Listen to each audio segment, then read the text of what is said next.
नमस्कार आप सभी को राजस्थान क्लासेस के यूट्यूब प्लेटफॉर्म पर आप सभी का पुनः हार्दिक स्वागत अभिनंदन है। जैसा कि आप सभी को विदित है, डेली रात को 9 बजे अपनी राजस्थान जीके की क्लासेज होती है जिसमें अपन टॉप 40 प्रश्नों पर डिस्कस करते हैं। दोस्तों ये सारे प्रश्न जो है विगत भर्ती परीक्षाओं में पूछे गए हैं। 50 जिलों पर आधारित ये प्रश्नोत्तरी होने वाली है और इसमें देखो वैसे ये जो है आपके आने वाले एग्ज़ाम, चाहे आपका पीटीटी हो, बीएसटीसी हो, पशु परिचर हो, रीट हो, कोई भी एग्ज़ाम हो, सभी एग्ज़ाम्स के लिए भूगोल के प्रश्न बड़े शानदार होने वाले हैं। चलिए आज का पहला सवाल आपके स्क्रीन पर है कि राजस्थान के रेतीले शुष्क मैदान में कौन सा क्षेत्र है जहां आधार चट्टाने सतह पर अनावरित है। तो बताइए, बनास बेसिन होगा या बालू का स्तूप या फिर शेखावटी प्रदेश या फिर नागौरी भूमिया। तो राइट आंसर आप सभी का हो जाएगा बालू का स्तूप मुक्त प्रदेश, यानी ऑप्शन बी को लॉक करेंगे। और सर्वाधिक बालू का जो है हमें कहाँ पे देखने को मिलता है, ये आपको मरुस्थल क्षेत्र में देखने को मिल जाता है। ठीक है, चलिए आगे बढ़ते हैं। अगला सवाल आपकी स्क्रीन पर है कि तारा बालू का स्तूप निम्न में से मुख्यतः राजस्थान के किस जिले में पाए जाते हैं। तारा बालू का स्तूप, तो तारा बालू का स्तूप देखिए जयपुर दौसा बिल्कुल नहीं होगा, जालोर पाली भी नहीं होगा, चूरू सीकर भी नहीं होगा, जैसलमेर गंगानगर। देखो जैसलमेर की बात करें तो जैसलमेर में ये तारा बालू का स्तूप जो है हमें मोहनगढ़ में देखने को मिल जाते हैं, मोहनगढ़ में। और गंगानगर की बात करें तो गंगानगर के अंदर हमें ये बालू का स्तूप मिलते हैं सूरतगढ़ के अंदर। तो यहाँ पे आप सभी का राइट आंसर हो जाएगा ऑप्शन ए। और अगला सवाल आपकी स्क्रीन पर है, निम्न में से कौन सी संस्तरण इकाई राजस्थान में नहीं पाई जाती, बताइए। इयोसीन यानी आदि नूतन, ट्राइएसिक, ज्यूरेसिक या क्रेटेशियस। दोस्तों हमने पढ़ा भूगोल में, इयोसीन भी पढ़ा, ज्यूरेसिक भी पढ़ा है ना, और क्रेटेशियस भी पढ़ा, लेकिन ट्राइएसिस नहीं पढ़ा। तो ऑप्शन बी आप सभी का सही आंसर हो जाएगा। और अगला सवाल है, राजस्थान में अरावली पर्वतमाला किस दिशा में विस्तृत है। राजस्थान के अंदर अरावली जो पर्वतमाला है ये किस दिशा में विस्तृत है। तो देखिए अरावली पर्वतमाला विस्तृत किस दिशा में है, ऐसा प्रश्न किया जा रहा है। तो दक्षिण पश्चिम से उत्तर पूर्व की ओर है ना। तो ऑप्शन डी आप सभी का सही आंसर हो जाएगा। बड़ा शानदार सवाल था। वैसे आप सभी को विदित है कि भाई ये मान लो कि राजस्थान का मैप है, ठीक है, मैंने ऐसे ही बना लिया। तो इस प्रकार से आपका है दक्षिण पश्चिम से लेकर यूँ, ठीक है। अगला सवाल देखिए कि बनास बेसिन राजस्थान के किस भौगोलिक विभाजन का हिस्सा है। पश्चिमी मरुस्थलीय प्रदेश का। देखो बनास बेसिन पूछा जा रहा है, जहाँ पे बनास का अपवाह तंत्र है, तो ये जो है पूर्वी मैदानी भाग में आपको देखने को मिलेगा, जैसे उस साइड में भीलवाड़ा साइड में। ठीक है, तो ऑप्शन सी आप सभी का लॉक आंसर होगा। और अगला सवाल है कि 56 का मैदान का संबंध निम्न में से। देखिए ये क्वेश्चन की बात करें तो ऊपर ऊपर से ज़्यादा डीप क्वेश्चन है नहीं ये, और विगत भर्ती परीक्षाओं में पूछे भी गए हैं, तो इन प्रश्नों पर थोड़ी कमांड जरूर बनाइएगा। तो 56 का मैदान जो है इसका संबंध किससे है, तो माही नदी क्षेत्र से, यानी ऑप्शन ए को आप लोग लॉक कर देंगे। क्योंकि देखो चंबल की बात करें, चंबल आपकी पूर्वी साइड में है, उत्तर नहीं लेकिन पूर्वी साइड में है। बनास की बात करें ये पूर्वी साइड में है, लूणी की बात करें पश्चिमी साइड में, लेकिन माही जो है ये 56 के मैदान की बात करें तो दक्षिणी भाग में है।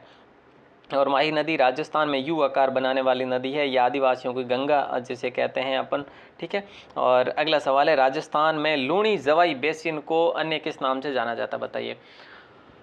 लूणी जवाई बेसिन को अन्य किस नाम से जाना जाता है। देखो मृत नदी की बात करें तो ये तो घग्गर को कहा जाता है भैया, बिल्कुल सही है। बांगर प्रदेश की बात करें ये बीच के मैदानी भाग को कहा जाता है। गोडवान प्रदेश को बात करेंगे दोस्तों, ऑप्शन गोडवाड़ प्रदेश। दोस्तों देखो ये जालोर और पाली क्षेत्र को हम कहते हैं गोडवाड़ प्रदेश, ठीक है, जो कि लूणी जवाई बेसिन भाग को कहा जाता है गोडवाड़ प्रदेश। और यहाँ पे जो गोडवाड़ी भाषा भी बोली जाती है ना, तो वो मारवाड़ की सबसे बड़ी और सर्वाधिक बोली जाने वाली उपबोली भी है गोडवाड़ी भाषा। ठीक है, अगला सवाल आपके स्क्रीन पर है कि राजस्थान में मरु विकास कार्यक्रम की शुरुआत जो हुई ना, वो कब हुई, कौन से सत्र में हुई, बताइए।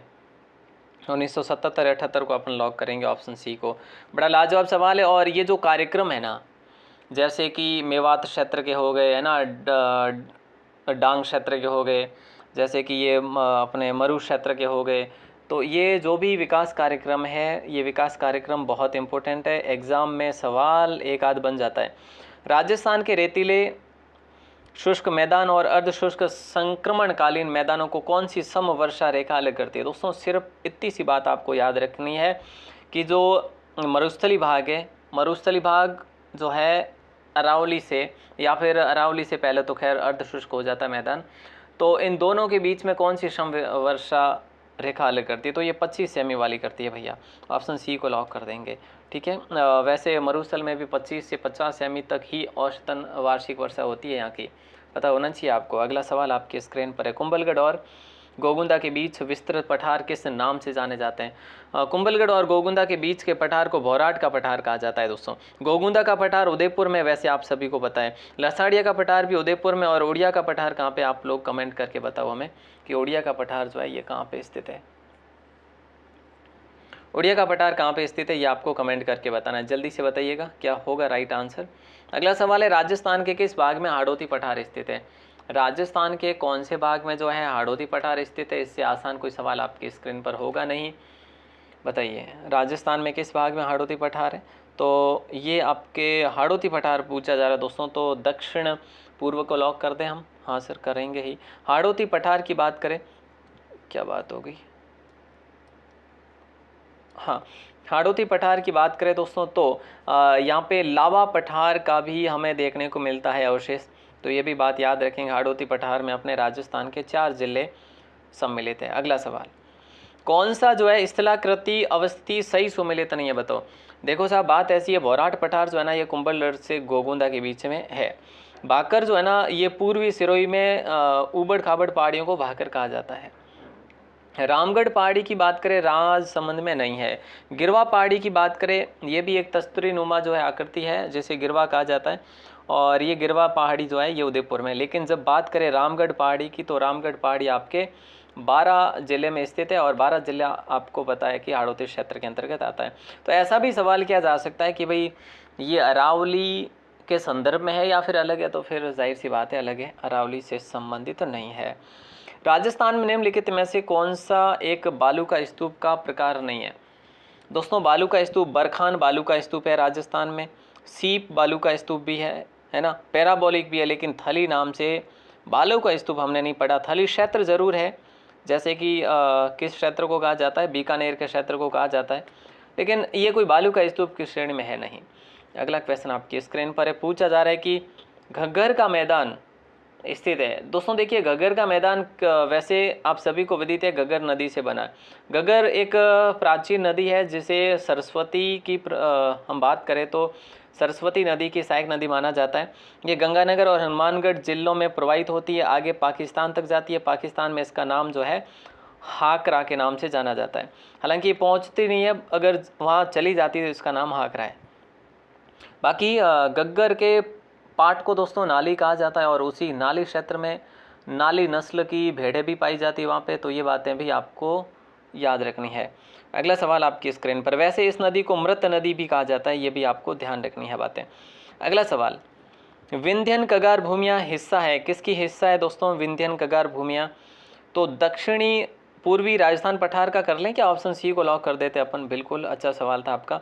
अगला सवाल है कि निम्न में से थार मरुस्थल के भाग नहीं है। देखिए दोस्तों शेखावटी प्रदेश थार का भाग है, और गोंडवान प्रदेश भी थार का भाग है, और घग्गर का मैदान भी थार का भाग है, लेकिन बनास का मैदान थार का भाग नहीं है, ये पूर्वी साइड में है ना, पूर्वी मैदानी भाग का वैसे है ये, तो ऑप्शन सी आप सभी का सही आंसर हो जाएगा। अगला सवाल देखिए, पूछा जा रहा है निम्न में से कौन सा दक्षिणी अरावली प्रदेश में अवस्थित नहीं है? देखिए दोस्तों यहाँ पे अक्सर सवाल क्या बन रहा है, दक्षिणी अरावली प्रदेश में सम्मिलित नहीं है। तो देखो उड़िया पठार, लसाड़िया पठार, भौराट के पठार, ये सारे के सारे आपको यहीं पे देखने को मिलेंगे। कहाँ पे, राजसमंद उदयपुर, है ना, राजसमंद उदयपुर में देखने को मिल जाएंगे, तो ये दक्षिणी भाग हो जाएगा, है ना, अरावली का। लेकिन जो ऑप्शन डी में दे रखा है शाहबाद उच्च भूमिया, ये आपके कहाँ पे स्थित है? ये आपकी शाहबाद उच्च भूमिया 12 में स्थित है भैया, और 12 हाड़ौती क्षेत्र में आ जाता है, तो ऑप्शन डी आप सभी का सही आंसर हो जाएगा। अगला सवाल आपकी स्क्रीन पर है, देखिए अगला सवाल है कि मुकुंदरा की पहाड़ियाँ कहाँ पे अवस्थित है, बताइएगा। मुकुंदरा की पहाड़ियाँ जो है आपके हाड़ौती क्षेत्र में दोस्तों, ऑप्शन सी को आप लोग लॉक करेंगे। सुरा घाट और शिवपुर घाट जो है ना स्थित है, सुरा घाट और शिवपुर घाट कहाँ पे स्थित है ये आपको बताना है, बताइए राइट आंसर क्या होगा। सुरा घाट और शिवपुर घाट जो है ये आपके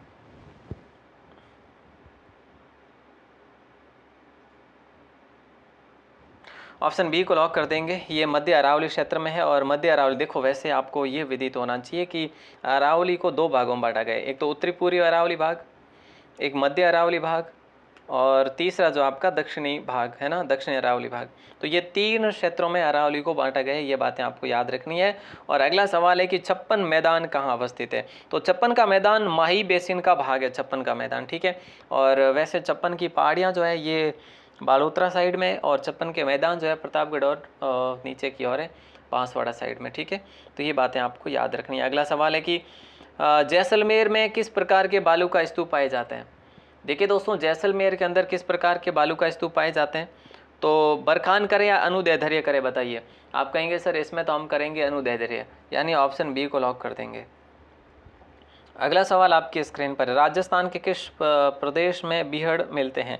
राजस्थान के किस प्रदेश में बीहड़ देखिए, वैसे बीहड़ होते क्या आपको पता होना चाहिए, नदियों के मतलब नदी के प्रवाह क्षेत्र में जहाँ पे 5 से लेकर 20-30 फीट गहरे गड्ढे बन जाते हैं, उन्हीं को बीहड़ कहा जाता है। और ये बीहड़ सर्वाधिक हमें देखने को मिलते हैं चंबल क्षेत्र में, चंबल बेसिन क्षेत्र में ना। और चंबल बेसिन क्षेत्र जो है सर्वाधिक आपको सवाई माधोपुर है, जैसे करौली क्षेत्र है ना, और जैसे मैं आपसे बात करूं धौलपुर है, इन 3 जिलों में सर्वाधिक बीहड़ देखने को मिल जाते हैं।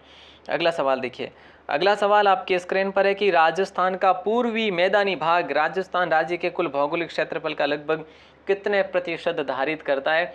यानी मान लो कि राजस्थान का 100% है, तो राजस्थान को 4 भागों में हमने क्षेत्रफल की दृष्टि से बांटा है, जैसे भौगोलिक दृष्टि से।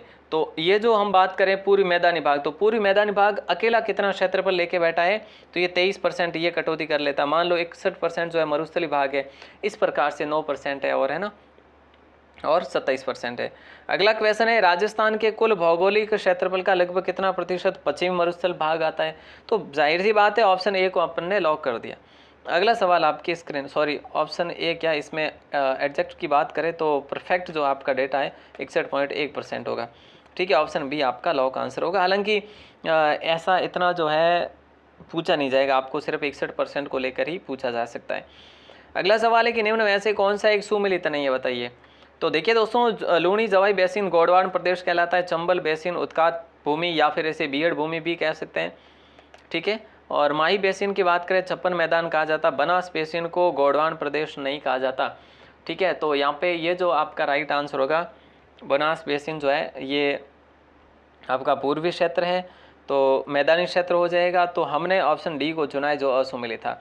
पानगढ़ और सिरवास नामक पहाड़ियाँ जो है ना दोस्तों, ये कहाँ पे स्थित है। पानगढ़ और सिरवास नामक पहाड़ियाँ जो है ये उत्तरी अरावली में स्थित है। ऑप्शन ए को आप लोग लॉक कर देंगे, ठीक है। अगला सवाल देखिए, विश्व की प्राचीनतम वलित पर्वतमाला निम्न में से कौन सी है।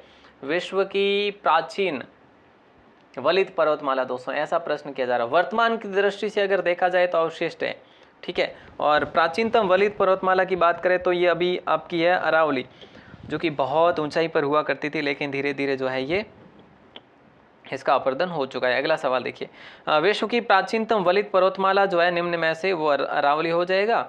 और अगला सवाल आपकी स्क्रीन पर है कि गतिशील यानी मोबाइल रेत के टीले को राजस्थान की स्थानीय भाषा में क्या कहा जाता है। दोस्तों, जो गतिशील रेत के टीले होते हैं इनको स्थानीय भाषा में क्या कहा जाता है, धरियन कहा जाता है, कहीं पे दोहरे कहा जाता है ना, धरियन। और ऑप्शन डी को लॉक कर देंगे। अगला सवाल आपकी स्क्रीन पर है, राजस्थान के किस क्षेत्र में अनुप्रस्थ बालू का स्तूप मिलते हैं। अनुप्रस्थ बालू का स्तूप जो है ना ये बीकानेर क्षेत्र में मिलते हैं, और बीकानेर में भी बीकानेर में भी अगर आपसे पूछे तो फिर पुंगल क्षेत्र को याद रखिएगा। ऑप्शन बी आप सभी का सही आंसर होगा। अगला सवाल आपकी स्क्रीन पर है, निम्न में से थार मरुस्थल के किस भाग की समुद्र तल से सबसे कम ऊंचाई है। बताइए दोस्तों क्या होगा राइट आंसर। बड़ा शानदार सवाल है, और राइट आंसर की बात करें तो देखो, समुद्र तल से सबसे कम ऊंचाई जो है ना वो दक्षिणी भाग की है, ठीक है। तो ऑप्शन बी आपका लॉक आंसर होगा। अगला सवाल देखते हैं, और जिसका आंसर जल्दी से आपको बता देना, रामगढ़ की गोलाकार पहाड़ियाँ, अभी हमने बात करी थी ना, रामगढ़ की पहाड़ियाँ जो है ये हाड़ौती पठार में पाई जाती है, यानी 12 क्षेत्र में है। ऑप्शन डी आप सभी का करेक्ट आंसर हो जाएगा। अगला सवाल है, अरावली पर्वत श्रेणी के निम्नलिखित शिखरों में से कौन सा सर्वोच्च शिखर है। तो इसमें आपका कुंभलगढ़ जो है एकदम सही आंसर होगा। जुरासिक युग की चट्टानें राजस्थान के किस जिलों में पाई जाती है। इसका आंसर आप लोग दे देना दोस्तों, ठीक है। मैं आपके लिए ये सवाल छोड़ता हूँ और इसका आंसर आप देंगे कमेंट सेक्शन में। मैं वेट करूँगा वास्तव में और आपके कमेंट्स के जवाब भी दूंगा। अगर सही नहीं होगा तो सही होगा तो और भी अच्छी बात है। बाकी आप हमें ग्रुप से हमारे जुड़ सकते हैं, ग्रुप का लिंक डिस्क्रिप्शन में दे रखा है। और बाकी देखो, आप बने रहिए, जुड़े रहिए डेली। अब जो है आपके लिए रात को 8 से लेकर 9:30 के बीच में कभी भी आपको क्लास मिल सकती है, ये अपलोडेड क्लास। तो ज़रूर देखें। विगत भर्ती परीक्षाओं के प्रश्न हैं जो कहीं ना कहीं विभिन्न भर्ती परीक्षाओं में काम आने वाले हैं। विभिन्न भर्ती परीक्षाओं के हैं तो विभिन्न भर्ती परीक्षाओं में काम भी आएंगे। ठीक है, ऑल द बेस्ट दोस्तों, मिलते हैं अगली क्लास में सुबह की। तब तक के लिए शुक्रिया, जय हिंद, वंदे मातरम। और हाँ, इसकी PDF आपको मिलेगी राजस्थान क्लासेस की वेबसाइट पर। वेबसाइट का लिंक भी दे रखा है, हालांकि ग्रुप आप ज्वाइन कर लेंगे तो फिर ग्रुप से आपको लिंक मिलता रहता है इस PDF नोट्स के। ठीक है, धन्यवाद।